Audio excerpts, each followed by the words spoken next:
The moment I stepped into the wedding venue, I keenly noticed the groom had been swapped. But I didn't stop. I continued with the ceremony because I'd fallen in love with a time traveler. He belongs to no era or space, and every leap through time is made for me. Howdy, stranger. Do you wish I was him? When I was 6 years old, I was braiding dandelions in the grass when I suddenly heard the sound of a twig snapping. There stood a strange man. He claimed to be a time traveler and borrowed my only toy, that red blanket.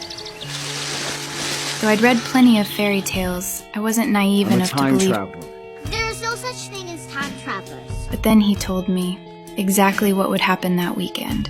Thrilled as if I had discovered a new world, I tried to ask him more, but he said he couldn't stay long and then vanished right before my eyes. That moment left a deep mark on my childhood. This meadow became my magical place, and I began waiting for him to reappear. When would it be? This weekend? Or maybe after dinner one day? He didn't come often, but whenever he did, it was always behind that tree. I'd leave a set of clothes there for him. Today, I invited him to try my favorite turkey leg.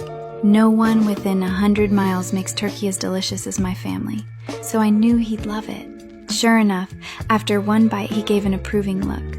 A look I'd never seen on Dad's face. My dad was saving it for lunch. Oh, right. That turkey leg was originally meant for Dad, but I decided he didn't deserve it. He ignores me. He ignores Mom, too. What a bad guy, don't you think? With no other kids to play with, I poured all my troubles out to the time traveler. He never treated me like a child. Instead, we were more like friends. Are you married? Yes, I am. Do you love her? Yes. Very much. That day, we talked for a long time, and as I watched him vanish again, an idea took root in my heart. I suddenly wished he could stay here forever. Was there any way to keep him by my side? This question stayed with me until I turned 18, when I finally got the answer.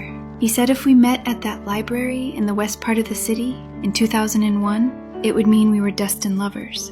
At that moment, no one wished for time to pass faster than I did. Finally, 2001 arrived. I was 20 years old. The library was nearly empty that day. Sunlight streamed through the windows as I spotted a librarian. Henry?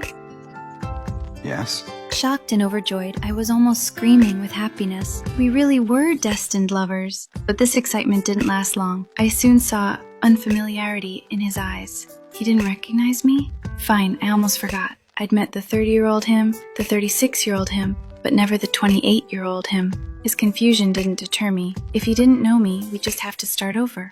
I mentioned his favorite restaurant and finally saw a flicker of hesitant belief in his expression.